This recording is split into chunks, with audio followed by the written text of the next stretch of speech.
Գիտեիք, որ աշխարհի ամենաերկար բառը կարդալու համար անհրաժեշտ է 3 մտածիկ վայրկյան, չէ, վայրկյան չէ, բա ինչ մտածիկ րոպե,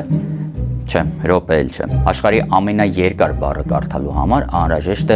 3 ժամ, քանի որ այն բաղկացած է 190,000 տառից։ Այ հորս սորը։ Մարդու մեջ եղած ամենամեծ սպիտակուցի տիտինի ամբողջական անվանումը կազմված է 189,819 տառից։ Չնայած որ շատ բառարանագիրներ քիմիական միացությունների անվանումները որպես բառեր չեն ընդունում, այնուամենայնիվ տիտինի ամբողջական անվանումը համարվում է ամենաերկար բառը աշխարհում։ Մի տղա ամեն դեպքում փորձել է կարդալ այս բառը սկզբից մինչև վերջ։ Եկեք մի հատված դիտենք։ Метионил, трианил, трианил, глутаминил, аргинил, тирозил, глутамил, сирил, лицил, фенилаланил, аланил, глутаминил, лицил, лизил, глутамил, аргинил, лизил, глутамил, глицил, аланил, фенилаланил, валил, пролил, фенилаланил, валил, трианил, лицил, глицил, аспартил, пролил, глицил, излицил, глутамил, глутаминил.